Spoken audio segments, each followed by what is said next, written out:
pessoal, boa tarde. Aqui quem está falando é João Oliveira. Estamos iniciando mais um Papo Links. Hoje trazemos aqui uma convidada especial, a Priscila Guscuma. Boa tarde, Priscila, como vai? Ótima tarde, João. Ótima tarde a todos que estão conectados aqui na Links.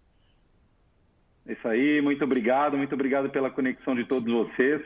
Hoje a gente veio aqui para falar de um assunto muito importante e que nem sempre a gente dá a devida relevância que precisa, né? O planejamento estratégico. O planejamento estratégico, seja em qualquer aspecto da nossa vida, ele é super importante. Ele define as metas, ele define os objetivos, onde a gente quer chegar. E hoje a gente vai falar para o segmento de postos e conveniências. E a Priscila é uma especialista no assunto, né, Priscila? Você é fundadora do Instituto Guscuma. Fala um pouquinho para a gente sobre o que é esse instituto. Maravilha! Primeiramente, obrigada pela oportunidade de estar aqui com vocês, né? O Instituto Guscuma, ele nasceu há 5 anos atrás com o objetivo de formar lideranças dentro das empresas. Então, a gente tem bem essa pegada corporativa. E há 3 anos atrás, nós entramos no mundo de postos de combustíveis e lojas de conveniência, né? E aí nós entendemos que aquela formação da liderança era muito importante, mas não era o que resolvia ali todos os desafios da operação. Nós fomos entendendo que o segmento não tinha a cultura de um planejamento estratégico, nem que seja um simples planejamento para suas unidades. E aí foi quando nós começamos a nos especializar nessa questão de planejamento estratégico para lojas de conveniências e postos de combustíveis. Legal. Realmente o planejamento estratégico é importantíssimo, né? Veja nós aqui, né? Até na nossa vida pessoal. Concorda comigo, né, Priscila? Você já começou seu planejamento em 2021? 2021, 2022, 2023. Eu digo, João, que planejar é um hábito que se constrói, né? Então, assim, muitas vezes, quando eu chego dentro de uma rede de postos, eu vejo que não tem planejamento, eu vejo que falta muito do empreendedor, porque aquilo que o empreendedor tem como hábito e cultura, ele leva para o negócio dele. Perfeito. Você sabe que no evento Conexão 2020, que nós fizemos exclusivamente para o segmento, né, de conveniências e postos, a gente falou muito em disciplina, né? Eu acho que os empresários em geral, eles precisam investir cada vez mais em disciplina. Eu acho que o momento que a gente vive de pandemia, a possibilidade que a gente está tendo hoje de levar muito mais conteúdo, coisa que a gente estava deixando na gaveta, né? Acho que Sim. Todo mundo consegue entender um pouquinho disso, né? Coisa que a gente estava deixando na gaveta é a hora que a gente começa a colocar em prática e, querendo ou não, a pandemia ela veio como um forte acelerador para esse momento de digitalização e de levar conteúdo, certo? Com certeza. E sabe, João, pegando aí esse gancho, né, desse grande desafio que nós vivemos esse ano, as empresas que mais sofreram ali um impacto foram aquelas empresas que não tinham planejamento. Aquelas empresas que simplesmente estavam lá, deixa a vida me levar, um dia de cada vez, um mês de cada vez, e que simplesmente dependia do resultado do mês para pagar as contas. E aí, quando não teve o resultado, o que aconteceu? Não tinha um fluxo de caixa saudável, não tinha ali perceberam que muitas coisas não estavam dando lucro dentro do negócio, porque o fluxo de entrada parou, né? Exato. Bom, e quando a gente começa a falar, então... Priscila, desculpa. Quando a gente começa a falar sobre planejamento estratégico, eu acho que para todos aqueles que já tiveram alguma carga teórica sobre o assunto, a gente sabe que a gente precisa saber primeiramente onde a gente quer chegar, certo? Uhum. A gente faz análises, nós temos uma infinidade de análises que a gente costuma fazer no planejamento estratégico e que muitas vezes isso daí ele é intrínseco, né? Ou pelo menos ele acontece de forma muito fluida, a gente já tem essas informações na cabeça e nem sempre coloca no papel, certo? Uhum. Bom, considerando isso daí, a gente tem vários aspectos. A gente tem aspectos de pessoas, a gente tem aspectos financeiros, de clientes, né? Quando a gente pensa em um Balance Scorecard, a gente tem análise PEST, que quando envolve questões político-econômicas e tecnológicas que a gente vai vivenciar. Enfim, a gente tem uma série, um volume muito grande de conteúdo que ele nos ajuda a levar muito mais informação. Me fala agora um pouquinho como que é esse trabalho, como que é um trabalho de planejamento estratégico para o segmento. Tá. Tudo vai partir do revendedor, né? Acho que a primeira coisa, assim, que tem que estar claro para ele é o que ele espera do negócio dele. E por mais que possa parecer tão básico, poxa, como o cara não sabe o que ele espera? João, hoje, em média, 78% dos clientes que eu atendo, quando eu chego lá e falo, tá, qual é a visão aqui do negócio dos próximos 12 meses, 24, 36 meses? Não se tem uma visão. Eu sempre uso de exemplo aquela questão de se você não sabe para onde vai, qualquer caminho serve, né? Se até para usar o Waze a gente precisa colocar o destino para ele traçar a melhor rota, imagine a nossa empresa. Então, eu digo que o planejamento estratégico é a gente usar a metáfora do Waze. Eu pego o meu celular, eu abro o aplicativo do Waze. O que o Waze vai identificar? Onde eu estou. Mas para ele traçar a melhor rota, a melhor estratégia, ele precisa saber o quê? Onde eu quero chegar. Então, se eu estou aqui na cidade de Arujá, São Paulo, eu falo assim, eu quero chegar no Rio de Janeiro. A partir do momento que eu coloco onde eu quero chegar, ele traça a melhor estratégia e rota. E nas empresas, nos postos, também é a mesma coisa.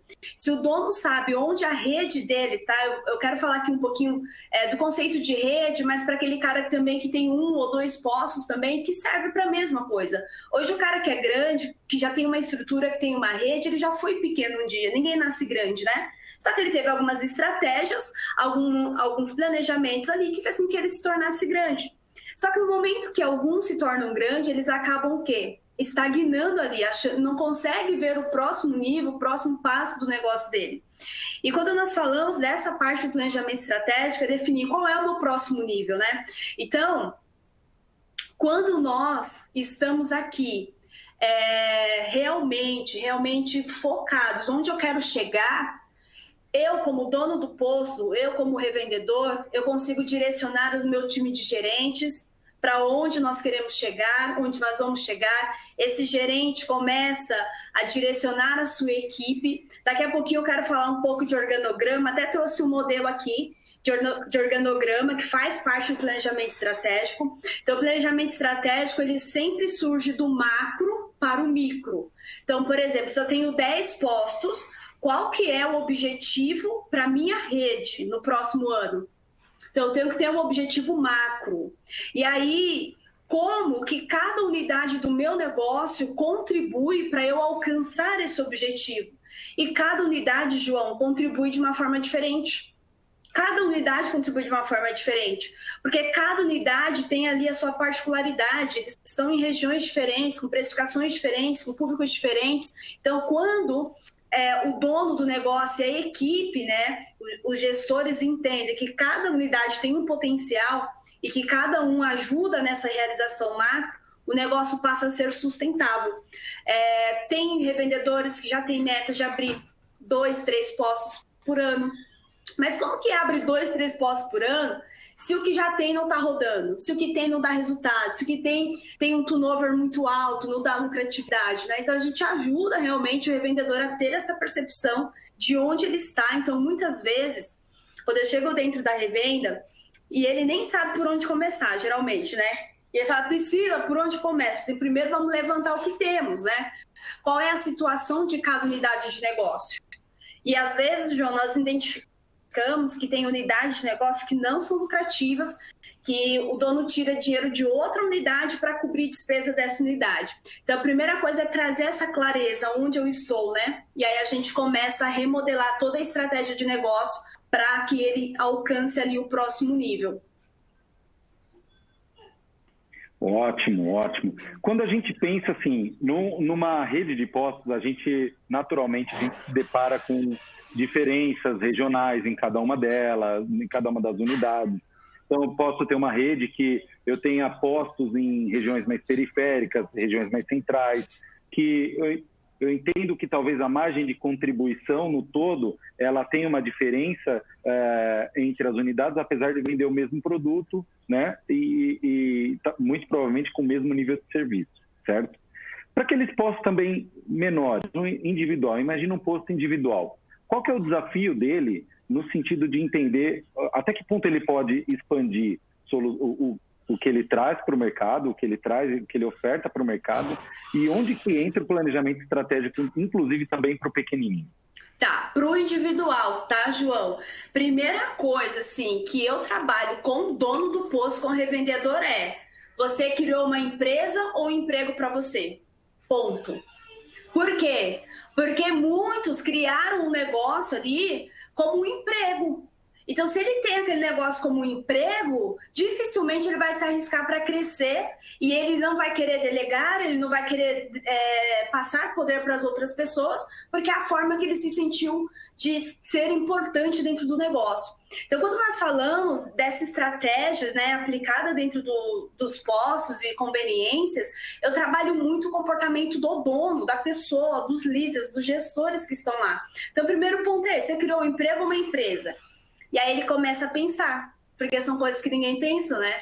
Então, ele está tão envolvido ali no dia a dia que ele percebe, poxa, eu criei um emprego. Por que um emprego? Porque o posto não fica sem ele não consegue tirar férias, ele é completamente preso na operação do negócio dele. As pessoas não sabem o que fazer quando ele não está lá. Então, ele criou um emprego para ele. Aí, primeiro, eu faço esse trabalho com ele para mudar esse mindset e faço ele enxergar as possibilidades de negócio dele. Então, por exemplo, tem donos de postos individuais que acreditam que é muito caro ter um líder de pista ou ter um gerente. E aí eu faço conta com ele. É caro ele estar assumindo essa função dentro do negócio, porque o papel dele é olhar para a estratégia, é buscar novos fornecedores, buscar parceiros, buscar clientes-chave para o negócio dele. Esse é o papel dele. E aí a gente começa com essa reformulação e faz com que ele enxergue a possibilidade de crescimento, né? E aí, a partir desse momento que ele enxerga que é uma empresa e não um emprego, a gente começa a criar um planejamento e ali, de acordo com o que ele quer, tá? Ah, Priscila, qual que é o planejamento certo para um posto? Depende do objetivo do dono. Tem dono que quer ter unidades lucrativas. Tem donos que querem escalar. Tem um cliente meu que ele fala assim: Priscila, eu preciso abrir 2 postos por ano para que os outros postos se tornem mais lucrativos. Então, ele ganha através do quê? Da escala. E tem uns que não querem crescer, tá com 1, 2, 3 postos e tá tudo certo. Mas ele tem resultado dentro daquele modelo que ele criou para ele. Ou seja, o objetivo dele está traçado, mesmo que seja para um individual, seja ele para uma grande rede, certo? Sim, então, tudo depende dele. Está muito mais relacionado à satisfação, certo? Sim, sim. Tem donos de postos e vendedores que acreditam que o crescimento traz a dor, né? Por exemplo, João, Priscila, mas eu já não tenho vida com 5 postos, imagine com mais postos. E aí eu faço ele olhar, por que ele não tem vida hoje? Porque está faltando processos, está faltando pessoas capacitadas para assumirem as operações e os resultados e a responsabilidade, né? E está faltando ali várias automatizações. Então, para você ter noção, assim, postos grandes, com controle de planilha, sem informatização, sabe? Coisas assim, amadoras que nós pegamos nas operações. Eu fui visitar um cliente o ano passado, eu fiquei assim, sabe? Quase surtando. Um mega de um empreendedor com 5 postos. Eu cheguei num sábado de manhã, que ele marcou a reunião comigo. Ele, Priscila, senta aí, só tô terminando de conferir aqui. João, ele tava conferindo notinha de cartão de crédito. Sabe? E aí não entra na minha cabeça isso, assim, meu Deus, esse cara tem dinheiro para contratar 10 estagiários para fazer isso para ele, sabe? E aí eu fui direcionando e falei assim, poxa vida, sistema, conhece sistema? E aí entra naquele negócio, né? As pessoas não fazem ou não buscam porque elas acham que é o quê? Complicado. Mas é difícil, a gente acostumou assim, nosso planejamento estratégico, isso dá trabalho, gente. Sabe o que dá trabalho? Não ter resultado. Isso dá trabalho. Exatamente. Você tem que provar para si mesmo que aquele negócio está dando resultado. E também a gente passa, quando a gente olha pela ótica de pessoas, com certeza você vai falar sobre isso daí no organograma, enfim, tem um ponto também de preparo, né? Eu acho que essa iniciativa que a gente está procurando trazer aqui para o mercado tem exatamente esse objetivo. trazer conteúdo e preparação para que os empresários, em geral, e quando você para pensar, você vê que não é somente o empresário do segmento de postos, tem todos. Nós na Linx a gente trabalha também com modelo de franquias, certo? São modelos de canais de distribuição das nossas soluções. Esses canais, eles também precisam se debruçar sobre a empresa deles, se debruçar sobre o negócio deles, para que eles possam também evoluir. Eu costumo até dizer que é o seguinte, é difícil a gente conseguir vender para o cliente aquilo que nem mesmo a gente dentro de casa compra, né, Priscila? Com certeza. Tá muito mais relacionado do que... Não é o que nós falamos, né, mas aquilo que nós verdadeiramente sentimos e vivemos, né? E o cliente percebe isso. Então, assim, quando nós entramos dentro de um programa de mentoria estratégica, eu sempre falo para o cliente, né? Não é mais o seu posto, a sua rede, é o nosso agora, sabe? É literalmente vestir essa camisa, é o nosso time, são os nossos gerentes e fazer o resultado acontecer verdadeiramente. Então, quando nós temos um planejamento, né, macro, poxa, o que eu quero para minha rede, ou o que eu quero para o meu posto individual, ou o que eu quero para a minha loja de conveniência. E as lojas de conveniência estão tendo um espaço muito bacana, João. Estou trabalhando assim com empresários, empreendedores só de lojas de conveniência, sabe? Que não tem nem posto, só tem a loja de conveniência. E estamos criando estratégias incríveis para a alavancagem de resultados.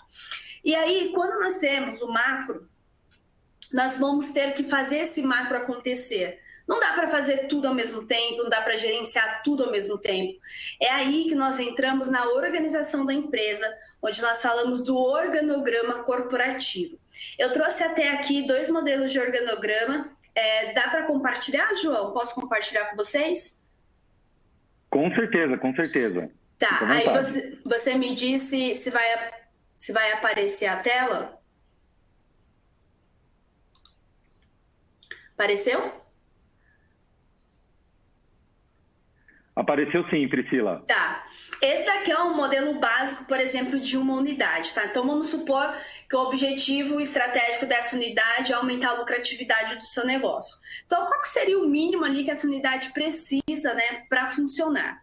Então, a gente tem o revendedor aqui, que é o dono do negócio. Ele precisa ter um braço administrativo financeiro dentro do negócio dele, que sejam assistentes, auxiliares, mas ele precisa entender que esse negocinho de ficar lançando nota, ficar puxando um relatório, isso é caro para ele fazer. Então, ele tem que ter essas pessoas chaves ali que realmente possa dar as informações para que ele possa tomar decisões. Daqui a gente vem para uma parte mais administrativa, certo?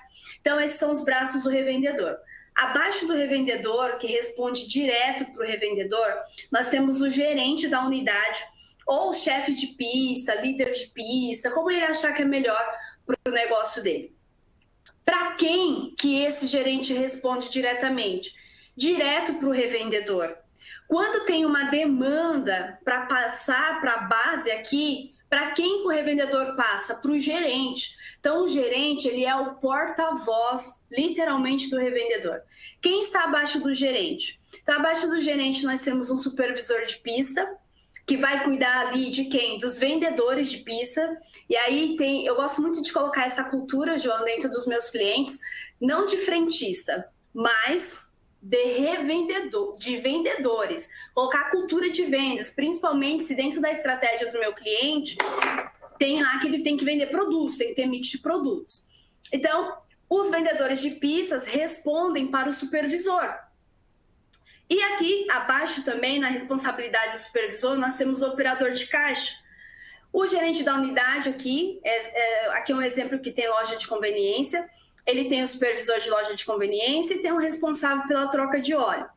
O supervisor de loja, ele também é responsável pelos atendentes. Então, o que nós fazemos dessa forma? Nós vamos criar metas e indicadores para cada setor.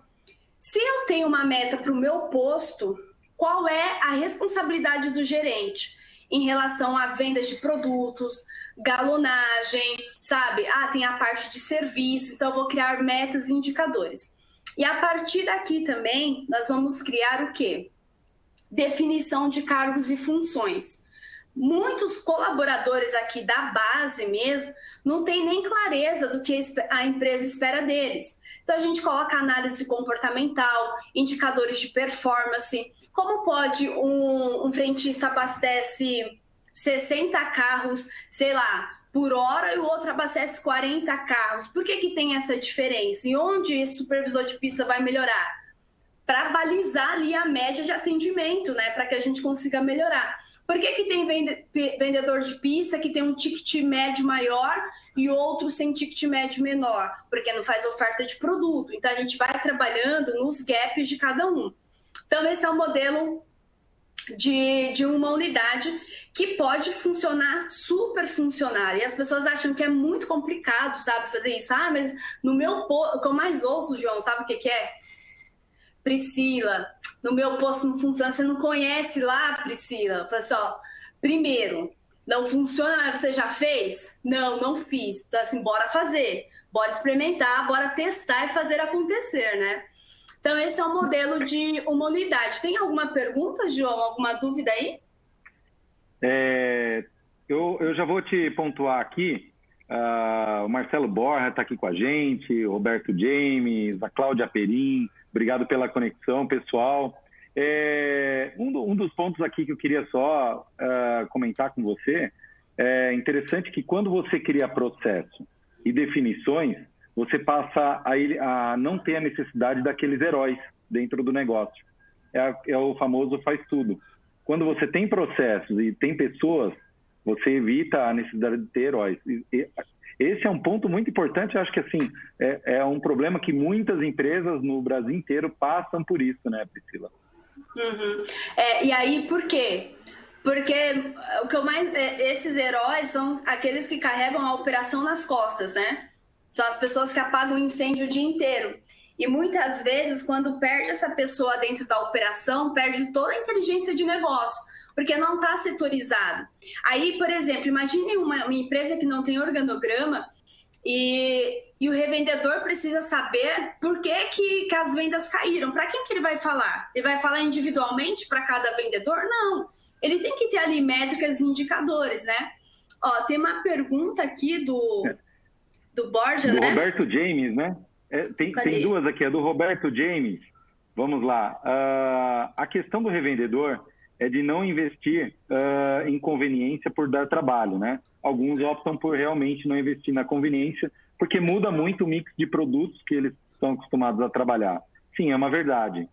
Como a tecnologia e sistemas podem facilitar esse trabalho? Isso, é isso daí.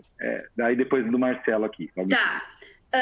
Por exemplo, não investir, às vezes sai mais caro que investir. Então, eu sempre falo para o revendedor, o que está doendo mais hoje? É não ter ou fazer. E muitas vezes existe até uma resistência pessoal, né? A pessoa não é fã de tecnologia, não sabe mexer muito em computador. Ela acha, o sistema é um bicho de 7 cabeças, mas isso é uma crença interior dela, né? Ela acredita nisso. E as novas tecnologias, elas vieram literalmente para mudar a vida aí, ó, dos revendedores. Tem revendedores que são tão abertos a isso que eles conseguem operar o negócio deles de um celular, João. O cara aqui com o celular na mão, ele tem acesso a todas as informações. Pô, caiu minha venda a hora, caiu minha média de venda a hora. Ele já aciona o gerente, sabe? Ele tem dados, tem informações. Tudo que é medido pode ser melhorado. Aquilo que eu não tenho indicadores, eu não posso melhorar. E as novas tecnologias, elas trazem, elas permitem isso, né? Então, assim, é em tempo real, sabe? O cliente abasteceu e não foi dado baixa ainda no caixa, é em tempo real, é em tempo real. Então, é uma forma de acelerar e escalar os negócios. Muitos têm a dor do crescimento por conta de não conseguir nem gerenciar o que tem hoje. Aí acho que crescer dói muito mais, né? E lógico que as lojas de conveniência, elas têm muito mais SKUs, muito mais detalhes ali, que, por exemplo, de vencimento, de tanto detalhe, e literalmente tem que ter ali um know-how ou contratar quem tem o know-how para estruturar esse processo, né? Principalmente se não for uma franquia. Se for ali uma marca própria, precisa se preparar, porque senão também, se for se aventurar, acaba saindo muito caro, né? Exato. Então, esse é um papel bem importante que algumas distribuidoras têm procurado desenvolver com o modelo de franquias, né? Porque o mix e o know-how de como desenvolver, ele acaba apoiando muito aquele revendedor para não cair de paraquedas. Pegando aqui um outro exemplo, uma pergunta do Marcelo Borja. Priscila, para um posto único que venda menos de 100 mil metros cúbicos por mês, você acha importante ter um gerente ou um líder de pista? Vai depender, Marcelo, da estratégia do dono. Precisa entender se é um posto de cidade, se é um posto de rodovia. Geralmente, por essa cubagem deve ser cidade, né? Mas ali vai depender da estratégia dele. Por exemplo, o dono, ele opera dentro do negócio, ele tem a estratégia de fazer o negócio crescer. Tem hoje postos que têm líderes de pistas com performance de gerente. E tem postos que têm gerentes que não tem nem performance de um frentista. Então, assim, vai depender muito da situação. Por exemplo, eu fui trabalhar com uma rede, cara, e tinha uns gerentes tão ruins, aquilo não cabia na minha cabeça. Eu falei, meu, não aceito isso, pelo amor de Deus. Como pode, sabe, não saber o mínimo, o básico ali, de não saber lidar com as pessoas, de não gostar de vendas, de não gostar de clientes. E aí teve um dia que eu peguei e fui para esse cliente, assim, eu só quero que você me faça entender o porquê essa pessoa está no seu posto. E João, sabe o que ele disse? Priscila, porque é de confiança. Caraca, aquilo foi um tapa na minha cara. Eu falei assim, meu Deus. E uma das dores dos revendedores é ter pessoas de confiança dentro da operação. E aí eles negligenciam os hard skills, soft skills, né, que são habilidades técnicas e comportamentais, só porque a pessoa é honesta e de confiança. Eu falei assim, meu Deus, que mundo nós estamos vivendo que isso deveria ser a obrigação e não o diferencial para o cara assumir uma operação daquela, né? Exato. E olha, Priscila, aproveitando, eu já escutei várias vezes de alguns revendedores, eles falam, eu prefiro trabalhar com alguém que seja um pouquinho ruim, mas eu saiba que ele não vai me roubar. Pois é. E aí, sabe, mas aí pegando o gancho ali que o Roberto James falou, da parte da informatização, das tecnologias, se você tem bons sistemas, boas ferramentas dentro do seu posto, você inibe muita coisa, né, em relação a essa questão mesmo do roubo interno. Tem controle, né? Mostra que está sendo o quê? Controlado. Perfeito. O Marcelo mandou uma outra perguntinha. Obrigado, Marcelo. Vamos lá. Pessoal, fiquem à vontade, mandem as perguntas, a gente vai procurando trazer. Com o cartão tipo Identifid, né, que o pessoal de identificação, muitos postos estão trabalhando não mais como operador de caixa, modelo do organograma, né? Como você vê essa possibilidade de todos os vendedores serem caixa? Desde que eles tenham treinamento, né? Tem alguns postos realmente que não tem mais o caixa, mas ele tem um administrativo ali para ficar apurando e dando suporte a esses frentistas, né? Porque precisa de treinamento. Porque o controle precisa ser mais... Você não tem como responsabilizar uma falta de caixa quando você vai fazer uma sangria se está todo mundo operando aquele caixa. Então, precisa de treinamento, precisa de controle e, geralmente, quando acontece isso, tem um administrativo dentro do posto, cuidando da pista, fazendo as sangrias, fazendo todo esse movimento. Aí, mais uma vez, vai depender do quê? Da estratégia do negócio. Qual que é a estratégia do meu negócio? O que funciona pro teu vizinho lá, pro teu concorrente, pode não funcionar para você. Excelente, excelente. A gente tem notado, como a Lynx ela opera a nível Brasil, essas iniciativas de frentista caixa têm sido cada vez mais comum, de fato. Inclusive até mesmo com os modelos de mobilidade que a gente está procurando trazer para o mercado. Então, o próprio frentista já vai lá, abastece o carro, ele mesmo faz o processo da venda numa maquininha, emite o cupom do cliente já na própria maquininha, na frente do cliente. Então, assim, até com o foco também de sem contato, né? Então, pagamento por aproximação, a gente tem procurado investir muito nesse sentido. E, com certeza, o meio de pagamento tem tudo a ver com a mudança, principalmente do frentista. Uma dúvida que eu teria aqui, Priscila, do ponto de vista de pessoas, né, inclusive de legislação trabalhista, tem algum impacto quando você coloca um frentista como frentista caixa? Tem diferenças salariais? Como que funciona isso daí? Eu sempre digo para a empresa precisa ter um contador e um advogado parceiro, né? Que encontra ali um modelo que realmente seja sincero, seja honesto para ambas as partes. Não adianta também aquele revendedor querer tirar proveito realmente, né, de uma mão de obra, não preparar essa mão de obra e não fazer essa mão de obra crescer dentro do negócio. É necessário muita atenção, mas eu sempre digo, João, que tudo começa certo ou errado na contratação, certo? O que é começar certo ou errado na contratação? Se você contrata, por exemplo, um frentista que já foi frentista de outra rede ou de outro posto, e esse frentista, no outro posto, só abastecia, não vendia, não tinha cultura de venda e tudo mais. E aí você não fala como é a cultura, qual que é a estratégia do teu posto. Não fala para ele, ele acha que vai chegar e vai fazer o quê? Que vai só abastecer. E aí, quando ele começa a trabalhar dentro da sua operação, ele percebe que ele tem que vender, que ele tem que ir para o caixa, que ele tem que ser muito mais flexível nessa operação. E aí começa o quê? Eu falo os mimimis, né? Aí ele começa até a contaminar os outros que já estão aculturados. Nossa, vocês são loucos? Aqui vocês têm que vender? Lá de onde eu vim, sabe? E aí eu sempre, quando eu pego essas situações, aí eu instruo o gerente. Porque o gerente não sabe como lidar com isso, né? Porque essa pessoa acaba contaminando as outras pessoas. Eu falo assim, se lá de onde ele veio fosse tão bom assim, ele não estaria aqui, né? Ele estaria lá.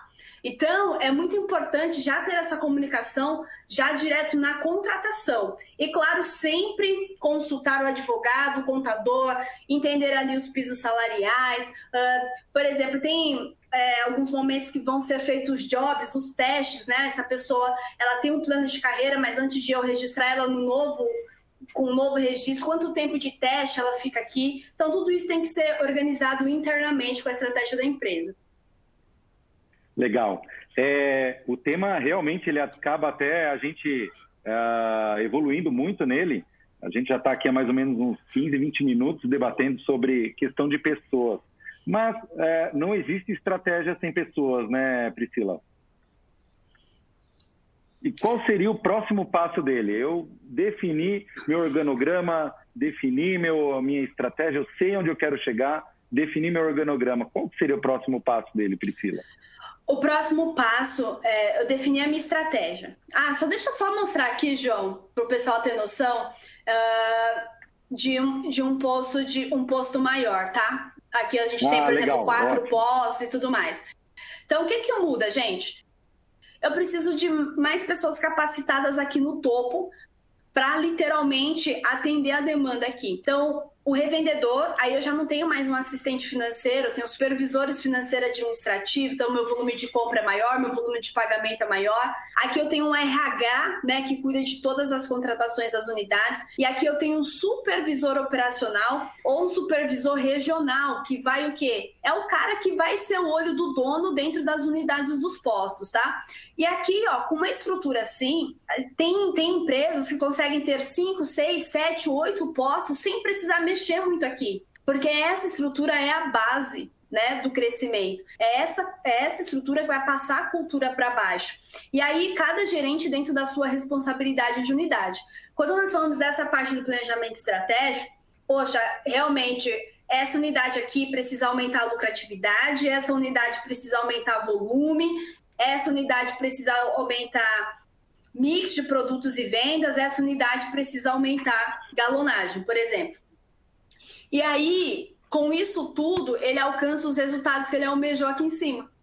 Entende? Então, cada unidade ele tem ali a sua particularidade. dentro desse negócio. Aí, por exemplo, por onde eu começo, né?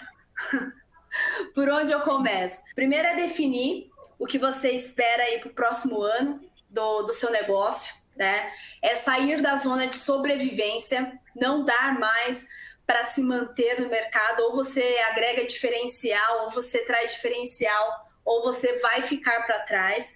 Muitos estão presos aí, mas o preço do meu concorrente, o preço é importante para o cliente? É sim, mas o cliente está buscando muito mais que preço, está buscando uma experiência, está buscando um bom atendimento, ele está buscando outras coisas. Então, é o momento realmente de despertar para a inovação. É necessário inovar.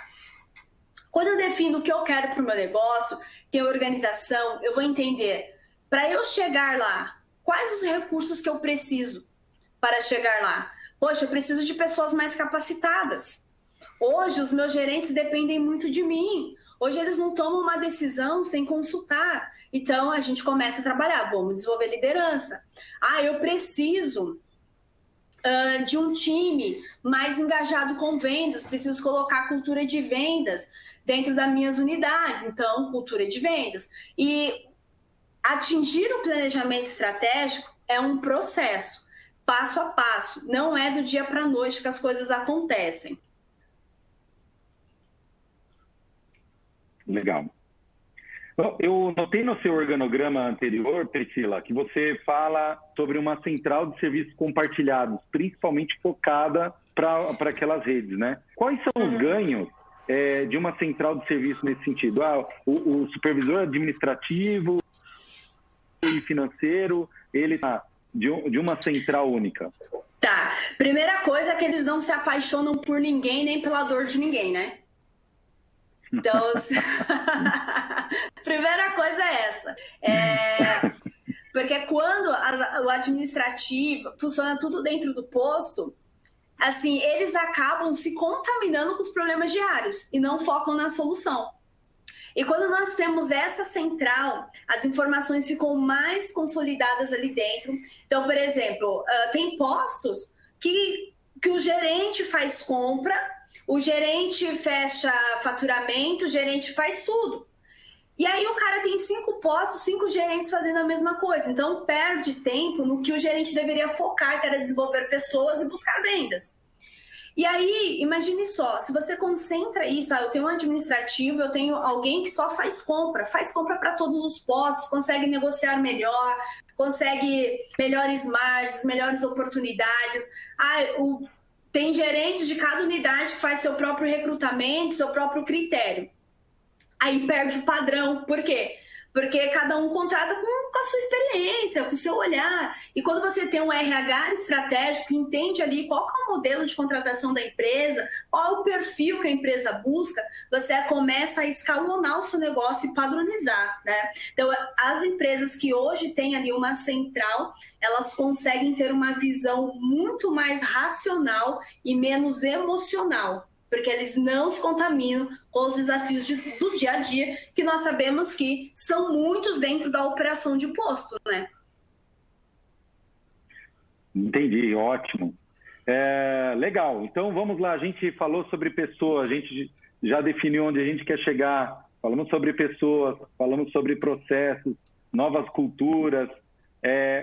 Qual que seria o próximo passo, então, do revendedor ou do empresário? Qual seria o passo principal que ele precisa dar para que ele possa ter um planejamento estratégico consistente? Primeiro passo é o querer. Eu quero mudar os meus resultados, eu quero mudar os resultados da minha empresa, eu quero fazer meu negócio crescer, eu quero tornar meu negócio lucrativo. Então, o primeiro passo para a mudança é o querer mudar. Eu sempre digo que a mentoria, treinamento, curso, consultoria não funciona para quem precisa, João. Funciona para quem quer. Só quem realmente quer consegue ter resultados. Tem muita gente precisando e pouca gente querendo. Por quê?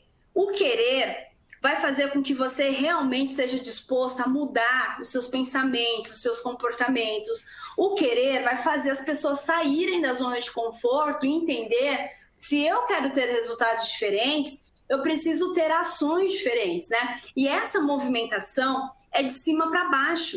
Não adianta só querer que a base entregue resultados. Ah, mas eles não vendem, mas eles isso, mas eles aquilo, tá. O quanto isso está vindo de cima para baixo realmente, o quanto esse revendedor, esse gerente, esse líder está querendo mudar esse resultado e está transmitindo, né, essa mudança de resultado para as outras pessoas. Então, o primeiro passo é querer, depois, realmente, é entrar em ação. Não adianta querer não fazer nada. Aí eu quero, Priscila, eu quero sim minha empresa planejada, eu quero organograma, eu quero indicadores, eu quero performance, mas não fazer nada. E aí é entender, poxa, quais são os recursos que eu tenho? Poxa, será que hoje eu consigo fazer isso sozinho? Poxa, quanto tempo eu ganharia se eu realmente conseguisse trazer um especialista para dentro do meu negócio? Uma coisa que eu sempre falo, né? Quando o revendedor contrata uma consultoria, uma mentoria, um especialista, não é apenas o serviço que ele está contratando. Ele está contratando uma inteligência de mercado. Ele está trazendo alguém com know-how, muito diferentemente da pessoa que fala assim, não, mas nós mesmos que vamos fazer aqui, nossa equipe que vai fazer e tudo mais. E aí já vem aquele vício de dentro, porque nós só conseguimos enxergar o que está dentro da nossa caixinha e as pessoas acabam focando sempre nas mesmas coisas. Então, sempre trazer esse olhar de fora, esse olhar de pessoas que realmente puxam ali, entendem o potencial do negócio, é fundamental. Opa, desculpa. Ótimo, queria agradecer aqui mais uma vez a todo o pessoal que está aqui conectado com a gente, está colaborando na live, inclusive a sala do chat ali está ficando legal, viu? O pessoal tem comentado, comentários sobre os comentários, tem ajudado, o pessoal já está ajudando também bastante informação. Vão mandando aqui, pessoal, a gente está realmente à disposição. Em que momento, qual o momento mais ideal para a gente começar um planejamento estratégico? Você falou que a pessoa tem que querer, mas em que momento que ela tem que começar? Ok, eu quero, mas eu vou... Que momento do ano, que momento do semestre, do mês, enfim. João, o momento sempre é agora, né? Acho que o momento da mudança, o momento da decisão sempre é o hoje, porque o amanhã sempre vai ser o amanhã, né? Mas, assim, até por cultura mesmo das organizações, esses planejamentos começam a ser feitos entre outubro e novembro, e a empresa já começa janeiro ali, realmente na linha. Então, geralmente faz as convenções no início do ano, faz a apresentação da visão de crescimento da empresa no início do ano, traz aquele engajamento, né, realmente para a equipe, porque não adianta só o dono querer essa mudança, ele precisa vender essa ideia para a equipe. Então, muitas empresas já iniciam o ano com tudo isso planejado. Então, eles já sabem ali, por exemplo... quanto eles vão querer ter de crescimento, eles sabem que tipos de treinamento e capacitação vão fornecer para suas equipes, para os seus gerentes, eles já sabem ali que tipo de tecnologias vão trazer para dentro do negócio, qual é a verba destinada, né, para tecnologia, verba destinada para marketing, e tem empresas que elas são assim, tão fiéis ao planejamento, que depois que está fechado o planejamento não entra uma agulha, sabe, que não esteja no planejamento. Claro que eles têm ali a reserva de emergência, assim, de emergência para algo emergencial, mas literalmente eles sabem, já tem um escopo ali de investimento e de rendimento que eles querem ter ao longo do ano. Então o momento é sempre agora. E para falar da parte corporativa, geralmente outubro e novembro são quando começam a ser construídos o próximo ano já entra o ano sabendo o que fazer. E não tem mais essa, deixa o carnaval passar para ver como que vai ser, não. É agora. Tem que ser o agora. A gente tem que começar o agora para que a gente possa, inclusive, evoluir, fazer projeções ao longo dos anos, da nossa vida. Inclusive, pessoal, é assim, né?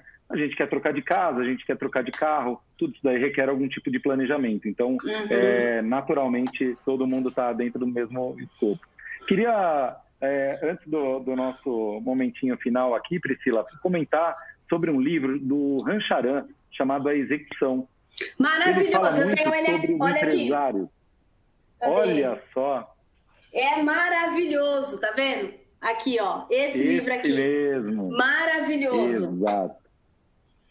Inclusive, ele fala uma coisa que eu tenho comentado várias vezes dentro da Lynx e também em algumas lives, alguns momentos que a gente teve a oportunidade de conversar com o pessoal. Ele fala sobre uma antiga praga chinesa, né? Acho que é um dos primeiros trechos ali do livro. Ele fala que você viva tempos interessantes. E olha, os chineses levam isso daí muito a sério, né? E vide a nossa pandemia que a gente está passando aqui agora. E eu gostaria de concluir que os grandes empresários, CEOs ou executivos, né, que conduzem os seus negócios, são aqueles que têm a melhor capacidade de execução. Então, fica então a dica. Legal a Priscila ter apresentado o livro para a gente. E, Priscila, compartilhe um pouquinho dos seus contatos, como o pessoal poderia te encontrar, como poderia fazer para o pessoal poder evoluir nesse sentido. Ó, pessoal, vou colocar no chat aí o meu WhatsApp para vocês. Quem aqui quiser bater um papo, Priscila, vamos bater um papo aí, quero saber como que eu faço esse planejamento estratégico, quero conhecer um pouco mais de como funciona o seu trabalho dentro das empresas, me chama no WhatsApp, a gente marca uma reunião aí pelo Zoom, 30 minutos, 40 minutos, já dá para eu entender aí um pouquinho do teu negócio. Nós temos um diagnóstico aqui também, João, onde nós passamos o link, né, para o revendedor, ele preenche algumas perguntas e a gente já consegue identificar quais são os pilares ali que ele precisa ter atenção. E quando nós falamos desses pilares, são os 4 principais pilares: pessoas, processos, vendas e lucratividade. Então, através das perguntas que ele responde, saem os gráficos do diagnóstico. Então, quem tiver interesse em receber esse diagnóstico, só me mandar um WhatsApp e a gente vai batendo um papo. Muito bom, muito bom. Priscila, muito obrigado mais uma vez pela sua presença aqui com a gente. Foi super proveitoso. Agradeço mais uma vez a todos os nossos amigos, colegas, todos conectados aqui no nosso Papo Links. Em breve esses conteúdos estarão lá no YouTube. A gente espera agora evoluir nesses papos, né, Priscila? Quem sabe a gente consegue trazer mais conteúdo ainda sobre planejamento estratégico para o segmento de conveniências e postos. E fica à vontade para fazer o encerramento. Obrigada.